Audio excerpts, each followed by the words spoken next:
Lucas, capítulo de número 10. Lucas, capítulo de número 10. Vamos ler a partir do verso 25.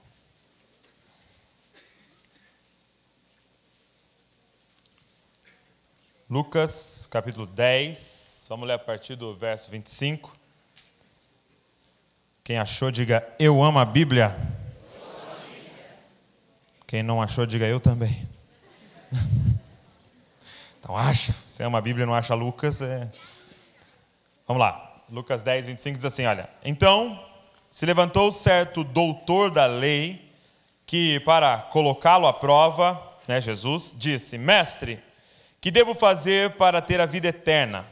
E Jesus lhe perguntou, o que está escrito na lei, como lês? E ele lhe respondeu, amarás o Senhor teu Deus de todo o coração, com toda a alma, com todas as forças e com todo o entendimento, e o próximo como a ti mesmo. Disse-lhe Jesus, respondeste bem, faze isso e viverás. Ele, porém, querendo justificar-se, perguntou a Jesus, e quem é o meu próximo? E Jesus lhe respondeu, um homem descia de Jerusalém para Jericó, e caiu na mão de assaltantes que o roubaram, e depois de espancá-lo, foram embora e deixando-o quase morto. Por acaso, um sacerdote descia pelo mesmo caminho e, vendo-o, passou de longe. De igual modo, também um levita chegou àquele lugar, e quando o viu, passou longe. Mas um samaritano, que ia de viagem, aproximou-se e, vendo, encheu-se de compaixão. E chegou perto dele, enfaixou suas feridas, aplicando-lhes azeite e vinho, e pondo-o sobre a sua própria montaria, levou-o para uma hospedaria e cuidou dele. No dia seguinte, pegou 2 denários, entregou ao hospedeiro e disse, cuida dele, e quando voltar te pagarei tudo o que gastastes a mais. Qual desses 3 te parece ter sido o próximo do que caiu nas mãos dos assaltantes? E o doutor da lei respondeu, aquele que teve misericórdia dele. Então Jesus lhe disse, vai e faz o mesmo. E prosseguindo a viagem, Jesus entrou num povoado. E uma mulher chamada Marta recebeu em casa. Sua irmã, chamada Maria, sentando-se aos pés do Senhor, ouvia sua palavra. E Marta, porém, estava atarefada com muito serviço. E, aproximando-se, disse, Senhor, não te importas que minha irmã me tenha deixado sozinha com o serviço? Diz-lhe que me ajude. E o Senhor lhe respondeu, Marta, Marta, estás ansiosa e preocupada com muitas coisas, mas uma só é necessária. E Maria escolheu a boa parte, e esta não lhe será tirada. Feche seus olhos comigo mais uma vez. Papai, que está a tua palavra, Senhor. Suas escrituras sagradas, Pai, a verdade, Senhor. E nós estamos famintos, Pai. Estamos sedentos, Pai. Pai, hoje nós nos reunimos aqui ao redor da Tua presença, Pai, e queremos pedir a Ti, fala conosco, Pai. Espírito Santo, fala com cada um aqui. Pai, prepara um banquete proporcional à fome de cada pessoa aqui dentro, Pai. Pai, alguns entraram aqui com grandes expectativas a Teu respeito, Pai. Prepara uma mesa farta para essas pessoas, Pai, proporcional à fome deles, Pai. Pai, se alguém entrou aqui sem expectativa, sem fome, quero te pedir nessa oração, aumenta a fome dessa pessoa por Ti, Senhor. Papai, não deixa ser mais uma noite, não deixa ser uma noite de mais informações, mas que seja uma noite de revelação, de transformação, Pai. Papai, que não seja somente uma mudança de comportamento que vai durar 10, 15 dias, Pai, mas que seja uma mudança interior, Pai, que vai durar para sempre, Senhor, e que vai mudar o nosso comportamento de dentro para fora, Senhor Jesus. Renova a nossa mente, liberta, cura, salva, Senhor. Espírito Santo tem total controle de tudo que vai acontecer aqui, Senhor. No nome de Jesus. Amém, Senhor. E amém. Eu estava olhando para esses 2 textos, e a impressão que eles me passam quando eu analiso eles e quando eu tiro a moral de cada um dos textos, é que eles se contradizem.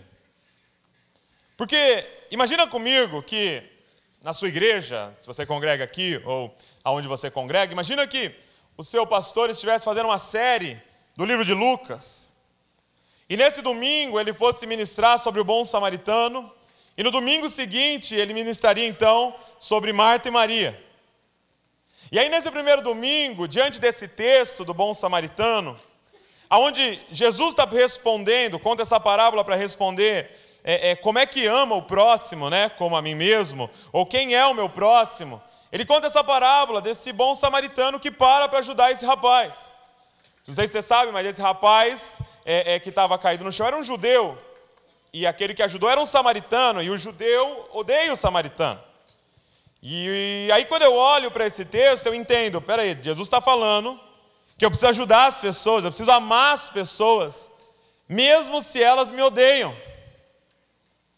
Eu preciso parar e servir as pessoas, e não só minha família, meus amigos, a minha comunidade, mas até mesmo ao encontrar alguém que me odeia no chão, eu preciso ajudar essa pessoa. E isso é um baita de um desafio.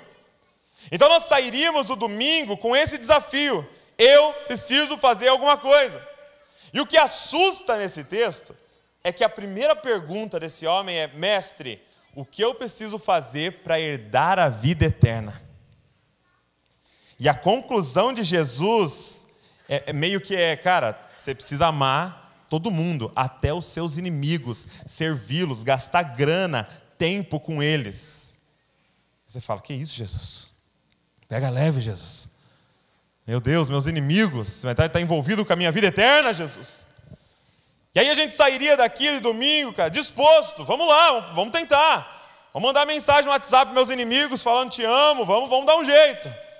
Os haters. E aí a gente viria no domingo que vem, porque a gente vem todo domingo, né? E no domingo que vem, o pastor iria usar o texto de Marta e Maria. E aí a figura desse texto são duas mulheres, né? Duas irmãs. E Marta está lá correndo para fazer todas as coisas. A impressão que dá é que Marta ouviu a mensagem do bom samaritano. Ela: não, eu tenho que servir, eu tenho que amar, eu tenho que gastar minha vida na obra, eu tenho que fazer alguma coisa, estou recebendo Jesus em casa. Estou recebendo os discípulos dele, eu preciso fazer alguma coisa. Tal, e ela está lá correndo, preparando tudo o melhor para o Senhor, excelência, é o padrão do reino de Deus, e ela está fazendo tudo. E a irmã dela está sentada nos pés de Jesus, só ouvindo. Enquanto ela corre com tudo, a irmã dela está sentada só ouvindo. E aí ela chega para Jesus e fala: Jesus, dá uma bronca na minha irmã. Minha irmã não está preocupada com a obra de Deus. A minha irmã não ouviu a mensagem do bom samaritano. Minha irmã precisa fazer uma coisa, ela tem que servir, tem que gastar a vida dela. E aí Jesus dá um nó na nossa cabeça. Porque você pensa, na lógica do bom samaritano, que ele vai falar: ô Maria, filhona, acho que já deu, né? Já ouviu bastante, vamos lá, vamos fazer uma comidinha, né? Vamos preparar as camas, daqui a pouco a gente vai deitar, são 12 discípulos. Vamos lá, filha. A obra não para, descansa no céu. Vamos lá. E aí, você pensa, é a lógica. Ele está mandando eu servir, ele está mandando eu me dedicar. E aí, de repente, ele fala tudo ao contrário. Ele repreende a que está servindo e se gastando e exalta a que não está fazendo nada. Aí a gente sai daqui com a lógica, né? Com uma nova moral. Gente, o que importa é sentar aos pés de Jesus e não fazer nada. Só receber. E aí, se você junta os dois domingos, você fala: e agora? O que eu faço, Jesus? O que eu faço? Só que, para mim, o livro de Lucas é um dos livros mais geniais, cara. Porque Lucas é muito intencional na sequência de texto deles. A sua Bíblia provavelmente está separada, né, por um títulozinho, a parábola do bom samaritano, Marta e Maria. Mas, na verdade, ele vem com um raciocínio só. E eu quero te mostrar que Lucas está mostrando dois tipos de pessoas que veem dois tipos de Jesus. Um mestre da lei, um doutor da lei que vê Jesus de uma forma e uma mulher que vê Jesus de outra forma. E talvez sejam os dois tipos de pessoas que nós temos aqui hoje. Tem duas formas de ver Jesus. E a primeira forma de ver Jesus É a maneira que o doutor da lei vê. Olha só como ele aborda Jesus. Ele fala assim, então, a Bíblia diz assim no verso 25, então se levantou certo doutor da lei, que para colocá-lo à prova disse, mestre. A primeira forma de enxergar Jesus é como um mestre. Você vê que ele vem de forma toda respeitosa. Ele sabe da grandeza de Jesus. Ele sabe da inteligência de Jesus. Ele sabe da relevância de Jesus. E ele aborda Jesus com respeito, como todos aqui estão hoje. Mestre, eu tenho uma pergunta para te fazer, mestre. E a pergunta daqueles que consideram Jesus um mestre é essa: o que eu devo fazer para herdar a vida eterna? A pergunta que aqueles que hoje estão aqui e consideram Jesus um mestre é essa: o que eu faço para herdar a vida eterna? E a verdade é que essa pergunta arrastou milhões de pessoas para a igreja. Essa pergunta nos trouxe para a igreja: o que eu faço para herdar a vida eterna? O que eu faço para ir para o céu? O que eu faço para não passar pela morte eterna ou a condenação eterna? Eu estou aqui porque eu quero essa resposta também. Mestre, o que eu faço para herdar a vida eterna? E aí Jesus responde, é claro. Primeiro ele volta uma pergunta para ver o raciocínio do rapaz, né? Ele fala, como é que você entende a lei? Como é que você resume a lei? E aí aquele rapaz responde, porque ele era um doutor da lei. E a maioria dos doutores da lei, os fariseus, eles dariam a mesma resposta. Eles entendiam que toda a lei se resumia nessas duas. Essas duas engloba tudo, né? Amarás o Senhor teu Deus de todo o teu coração, com toda a alma, com todas as forças, com todo o entendimento. Isso resume uma parte da lei.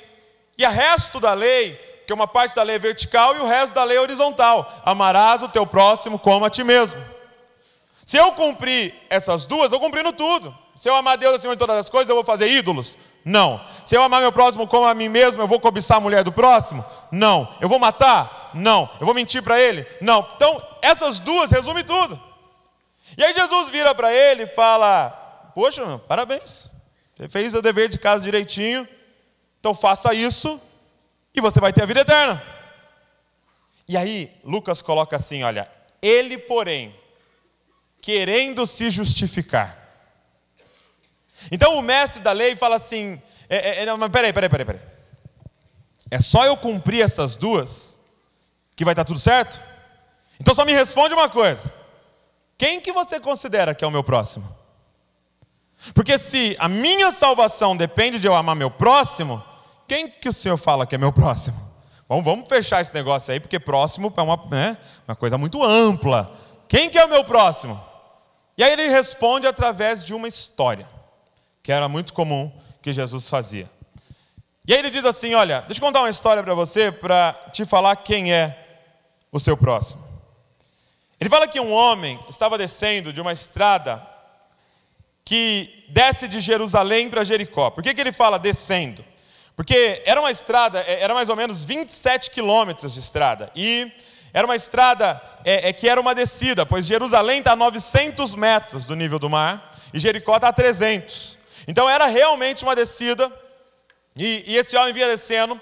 E essa estrada era muito conhecida na época como uma estrada violenta. Por quê? Porque era uma estrada muito grande e não tinha cidades perto. E imagina, não havia iluminação na época. Então era uma estrada deserta e onde assaltantes se escondiam para assaltar os viajantes. E esse homem estava descendo sozinho. Jesus não explica o porquê, não explica o que ele estava indo fazer, não explica o que ele fez em Jerusalém, por que ele estava indo para Jericó. Mas ele estava sozinho e, de repente, os assaltantes o abordam. Talvez como se você andasse em alguns bairros aqui de São Paulo, à noite, em ruas mal iluminadas, que você sabe que vai dar problema. Era o que aconteceu aqui. E aí, esse homem é assaltado e espancado. Ele é vítima de um problema social que vivemos até hoje, a violência. E ele é espancado de tal forma que ele fica no chão, algumas versões dizem, semi-morto. O que quer dizer semi-morto?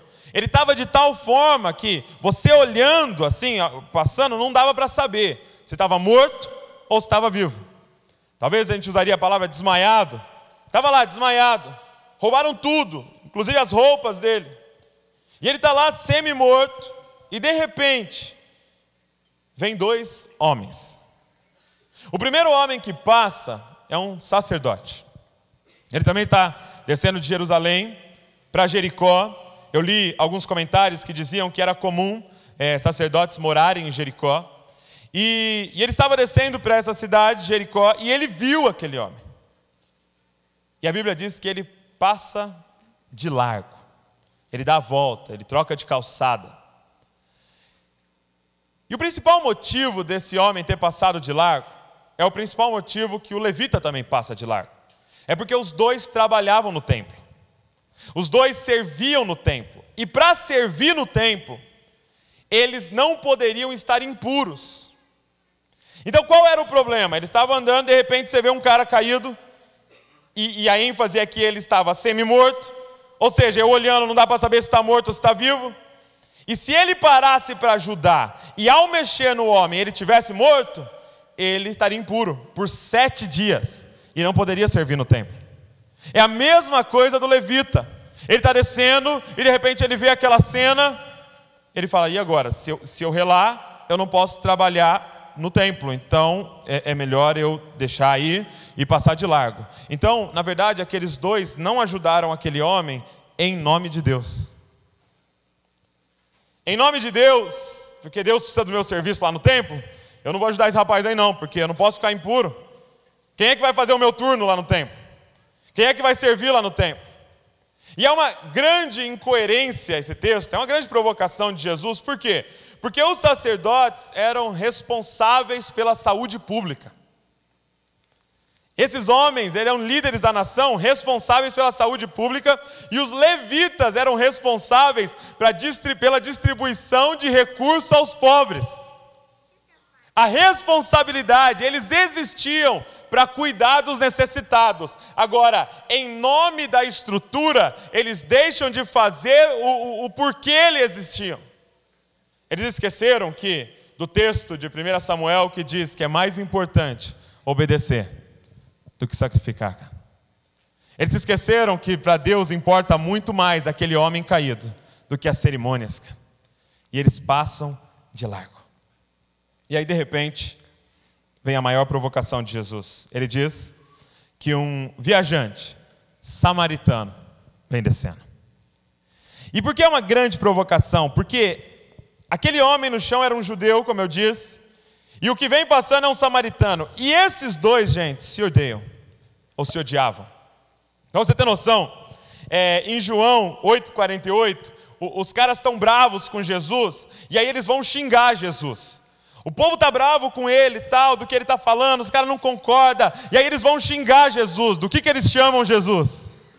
Isso é um samaritano. Você viu o nível de ódio? O samaritano para eles era um palavrão. Samaritano, esse cara aí. Era hoje, tipo assim, se você quiser ofender alguém em nível baixo, você fala assim, você é um corintiano. Tô brincando. Posso falar nessa região aqui disso aqui, não. Tô brincando, o assaltante que era... Tô brincando também. E aí, eles se odiavam, cara.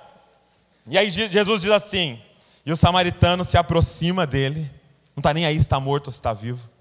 Ele se aproxima e se enche de compaixão. Ele podia passar de largo, ele não precisava parar, mas ele para. E ele dá amparo, ele dá tratamento médico emergencial, ele dá transporte, ele supre com uma ajuda financeira e até promete uma visita para ver se ele estaria bem depois. E aí Jesus termina fazendo uma pergunta para esse homem. Qual dos 3 parece ter sido o próximo do que caiu nas mãos dos assaltantes? E o doutor da lei, ele tem que se render por causa da história, mas ele odeia tanto aquele que parou para ajudar que ele não fala nem o termo samaritano. Ele responde assim: aquele que teve misericórdia do homem. Aquele quem? Aquele lá que teve misericórdia do homem. Mas quem que foi? O terceiro que desceu. Ele não tem capacidade de falar, foi o samaritano. Ele fala: aquele que teve misericórdia. E aí Jesus encerra dizendo: então vá e faça o mesmo. Ele está dizendo: o que eu preciso fazer para ir dar a vida eterna, Jesus? E Jesus encerra dizendo: vai e faz isso. Ame o seu inimigo. Mas não só ame, e o ame de Jesus nunca foi um sentimentozinho gostoso aqui dentro, não. O ame de Jesus é gaste, é se desgaste, pare a sua caminhada. Esse homem estava indo para algum lugar, aquilo interrompeu a caminhada dele. Provavelmente ele não chegou aonde ele ia chegar no tempo que ele ia chegar, porque ele parou para um inimigo, para alguém que odiava ele. O que Jesus está dizendo é: sabe aquela menina que roubou seu namorado? Ajuda ela, ama ela, gasta dinheiro com ela, dá sua melhor roupa para ela, paga uma estadia num hotel bacana para ela. Ainda fala: quando eu voltar vou pagar os extras, pode comer tudo no frigobar. E ele estava atrelando isso à vida eterna, porque a pergunta era: o que eu faço para herdar a vida eterna?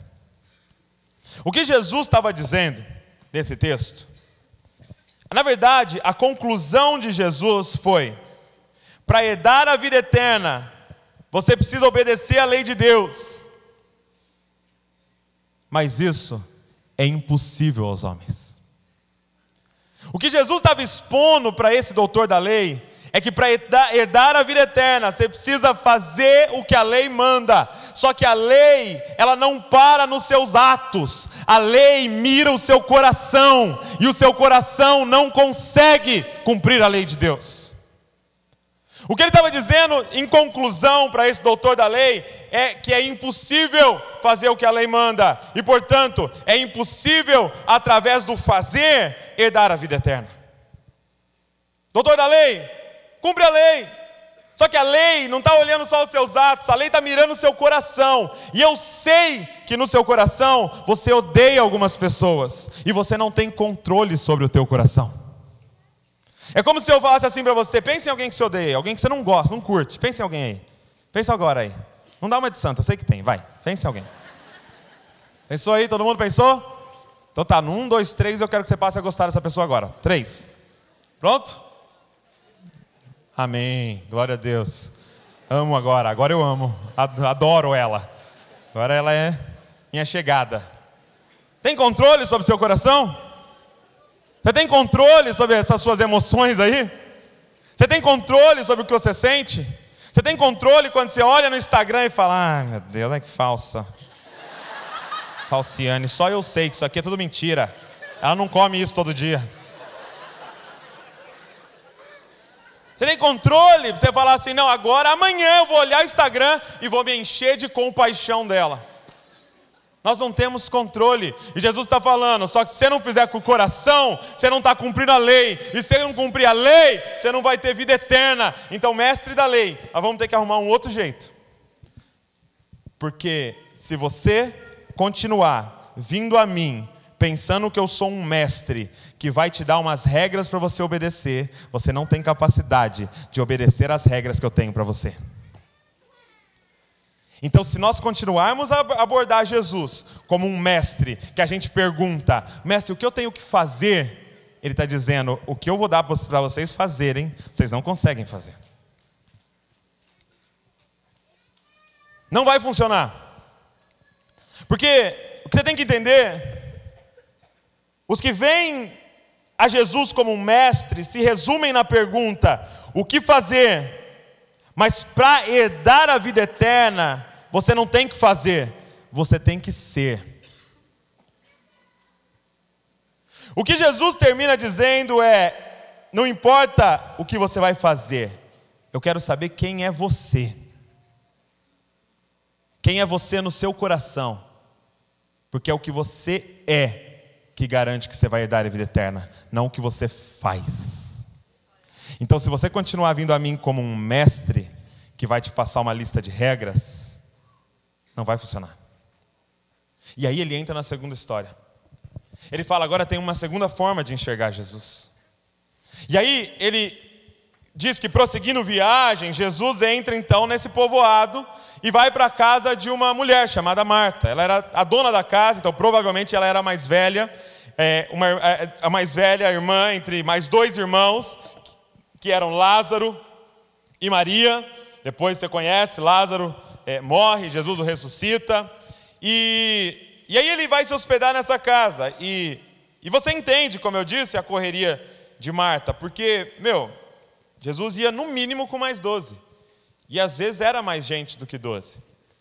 Mas a gente sabe que no mínimo estava ele mais 12. 13 pessoas hospedadas na sua casa. Marta devia estar doida para fazer comida para 13. Para fazer... para arrumar lugar para 13 dormir. Ela devia estar atarefadíssima, correndo para cima e para baixo, por toda parte, emprestando vasilha dos vizinhos, e emprestando travesseiro, e dando um jeito para acomodar todo mundo. Afinal, Jesus estava na casa dela. Afinal, o Senhor estava na casa dela, e ela tinha intimidade, eles conheciam Jesus. E aí ele começa a dizer, Lucas, que a irmã de Marta, provavelmente a irmã mais nova, ela estava sentada aos pés do Senhor. A Bíblia diz, sua irmã, chamada Maria, sentando-se aos pés do Senhor, ouvia a sua palavra. E aqui Lucas começa a apresentar uma outra forma de enxergar Jesus. Porque é muito interessante, eu não sei se você já reparou, mas existem 3 textos que citam Maria, essa Maria. É Lucas capítulo 10, João capítulo 11 e João capítulo 12. E olha só que os 3 textos dizem, esse eu já li para vocês, João 11, 32. Ao chegar no lugar aonde Jesus estava e vê-lo, Maria lançou-se aos seus pés e disse, Senhor, se estivesses aqui, meu irmão não teria morrido. Então, Maria, quando viu Jesus, correu e se lançou aos pés dele. Em Lucas 10, ela está onde? Aos pés dele. E aí Lucas 12 aparece ela pela última vez e diz assim, então Maria, tomando um dos frascos de bálsamo de nardo puro, de alto preço, ungiu os pés de Jesus. E os enxugou com os cabelos, e a casa se encheu com o perfume do bálsamo. Maria tinha um lance com os pés. Todos os textos que falam de Maria, ela está no mesmo lugar. Aos pés de Jesus. O que essa mulher descobriu? Todas as vezes que Maria aborda Jesus, ela não usa a palavra mestre. E aí eu fui ver em Lucas 10, que palavra ela usa? E está dizendo aqui assim, sua irmã chamada Maria, sentando-se aos pés do Senhor. Aí eu falei, mas que palavra é essa, Senhor? E aí tem um aplicativozinho que você vê lá o original. E no original, sabe qual é a palavra usada aqui? Maria sentando-se aos pés de Yeshua. E Yeshua significa Jeová é a salvação. O que o texto está dizendo é, sua irmã, chamada Maria, sentando-se aos pés da salvação, ouvia as suas palavras. Existem 2 formas de abordar Jesus. Ou você está aqui abordando ele como um mestre, perguntando, mestre, o que eu preciso fazer? Ou você está aqui abordando ele como a sua salvação, dizendo, mestre, eu estou aqui para você me refazer, cara. O que essa menina descobriu, e que o doutor da lei não entendeu, é que ela não precisava pregar para ele para perguntar o que fazer. Ela entendeu que a única forma é se ela fosse refeita por aquele homem.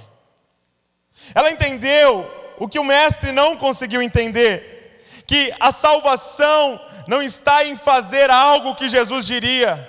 A salvação não era uma lista de regras, a salvação era um homem ao qual nós temos que nos lançar aos pés dele diariamente. A salvação não é uma listinha que você precisa dar check, check, check. A salvação é uma pessoa e o nome dele é Jesus Cristo, cara. E ele está neste lugar, cara. É tudo sobre ele. Cara, Maria descobriu. É por isso que ela quebra o perfume mais caro de todos. Ela pega aquele perfume que os estudiosos dizem que era 1 ano de trabalho, custava aquele perfume. E eles usavam aquele perfume, lógico que menos, né? Para ungir a cabeça de convidados de honra. Olha isso. Quando alguém de honra ia na sua casa, costume da época, jogava-se um pouquinho de perfume na cabeça dele, ungindo, dizendo, olha, é uma honra recebê-lo aqui. Sabe o que Maria estava comunicando? Que Jesus, ele é tão extraordinário, que os pés dele, que é a parte mais suja do corpo, na época ainda que não se usava sapatos fechados, a parte mais suja do corpo de Jesus vale mais do que a cabeça do convidado mais honroso que possa aparecer, cara. Cara, ela entendeu quem era ele. Não era um mestre, era a salvação em pessoa que estava na casa dela, cara. Era a salvação em pessoa que estava sentado, cara, na sala dela. E ela não tinha outra forma de expressar, a não ser jogando-se aos pés daquele homem, cara. Yeshua. Yeshua. E a minha pergunta é de que forma você aborda Jesus hoje aqui? De que forma você vem até Jesus hoje aqui? Sabe, o que essa mulher entendeu é que antes de desejar ser o bom samaritano, o que ela entendeu é que antes de eu querer fazer o que esse bom samaritano está fazendo, eu preciso reconhecer que, na verdade, nessa história que Jesus conta, nós somos esse homem no chão semi-morto. Sabe, esse homem está no chão semi-morto, porque ele foi atacado. E na nossa alma, gente, essa é a nossa condição. No nosso interior, talvez por fora você esteja de pé, talvez por fora você esteja bem vestido, cheiroso, mas no nosso interior, nós somos aquele homem no chão, espancado por um assaltante chamado pecado, cara. Essa é a nossa condição. Em Apocalipse, Jesus nos define como pobres, cegos e nu. Essa é a nossa condição, caídos no chão espiritualmente, em meio ao sangue espiritualmente, e assim, da expectativa que algo passe e nos salve, na esperança de que alguma coisa passe no nosso caminho e nos salve. E aí de repente está vindo a lei, e a lei está vindo, e você pensa, ela vai me salvar, e a lei passa de largo, cara, porque a lei não tem poder para te salvar, cara. Mas de repente está descendo a religião, e a religião está vindo na sua direção, e você fala, achei, ela vai me salvar, ela vai me levantar, mas ela passa de largo, porque ela não tem como te salvar, cara. Até que enfim, vem descendo nesse caminho aquele a quem nós éramos inimigos, cara. E aquele a quem nós éramos inimigos e nós desonramos por tantas vezes, ele para, cara. Ele se enche de compaixão e para olhar a nossa alma e começa a cuidar das feridas interiores que nós temos, cara. E ele pega da condição dele e começa a derramar sobre a nossa vida. Ele derrama óleo sobre nós. Ele começa a cuidar do nosso interior. Ele coloca nós na montaria dele mesmo. Ele leva a gente até um lugar de cuidado. E ele paga paga não com moedas, mas com seu próprio sangue, para a gente ser restaurado. E ele ainda diz: e fiquem espertos, porque eu vou voltar, e quando eu voltar, eu vou pagar o que faltava. Cara, ele parou. Antes de querer ser um bom samaritano, entenda uma coisa: nós somos aquele homem no chão, cara. E o nosso bom samaritano se chama Jesus Cristo, cara. Ele parou no nosso caminho. O que Jesus estava dizendo para aquele homem é: cara, é impossível. Mas aquele que faz o impossível chegou no seu caminho, cara. Para o homem é impossível, mas aquele que troca corações chegou no seu caminho, cara. Eu quero te transformar em alguém que vai herdar a vida eterna.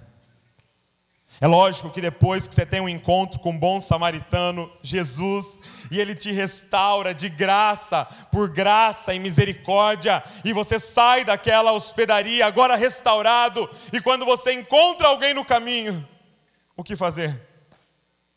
Se não parar e estender para ele aquilo que o bom samaritano fez para você.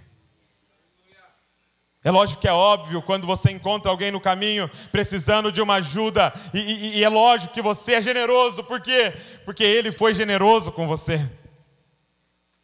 Nós nos transformamos depois sim num bom samaritano, mas não porque nós somos bons, mas porque alguém nos amou primeiro, e a gente estende esse amor às outras pessoas, mas quem deu o start de tudo isso foi ele, porque é tudo sobre ele, cara. Cara, ele quer nos restaurar. Eu quero saber como é que você chegou aqui hoje. E como é que você enxerga Jesus aqui hoje. Talvez a pergunta sua ao chegar aqui era: mestre, o que eu faço? Mas a pergunta não é o que eu faço, mestre. A pergunta é: mestre, ou Yeshua, o que o Senhor vai fazer por mim hoje aqui? O que o Senhor vai fazer em mim hoje aqui, cara? E o nosso desafio é só um hoje aqui: é se lançar aos pés da salvação, cara. É se lançar aos pés da salvação, renunciando o que você tem de mais precioso, dizendo: só tu és a salvação. Eu dependo completamente de ti. Eu dependo completamente do Senhor parar no meu caminho e me salvar, cara. Porque eu sou aquele homem no chão. Sabe, eu encerro dizendo para você o seguinte: em João 3, no capítulo 3, o verso de número 1, Jesus se encontra com um outro mestre da lei, com outro doutor da lei, nome de Nicodemos. E Nicodemos vem com o mesmo discurso. Se você ler no capítulo 3, diz assim: havia entre os fariseus um homem chamado Nicodemos, autoridade entre os judeus, e ele foi se encontrar à noite com Jesus, escondido, e disse-lhe: Rabi, sabemos que és mestre. Rabi, eu sei que o Senhor é um mestre, vindo de Deus, pois ninguém pode fazer os sinais que tu fazes se Deus não estiver com ele. E Jesus lhe respondeu: em verdade te digo, que ninguém pode ver o reino de Deus se não nascer de novo. O mesmo discurso esse homem chamado Nicodemos faz: mestre, e a pergunta dele era a mesma: o que eu tenho que fazer? E aí Jesus fala: você não tem que fazer nada. Para ver o reino de Deus, para entrar no reino de Deus, você tem que ser. Você tem que ser uma nova criatura. E o único jeito de ser uma nova criatura é se você nascer de novo, Nicodemos. É se você começar de novo, Nicodemos. É se você deixar eu te refazer, Nicodemos. Não tem nada que você possa fazer. Eu sei que você veio atrás de um mestre e com uma fórmula para você ver o reino de Deus. Mas não existe essa fórmula, Nicodemos. Existe um homem, Nicodemos. Um homem que pode te refazer. E você está diante dele, Nicodemos. Você tem que nascer de novo, cara. E a pergunta que eu te faço para a gente encerrar é: o que um bebê faz para nascer? O que um bebê faz para nascer? Qual é a fórmula que ele usa para nascer? Quanto de força que ele faz para nascer? A força não está no bebê. Quem faz todo o trabalho é a mãe. Quem sofre as dores é a mãe. Quem sangra é a mãe. Quem carrega ele é a mãe.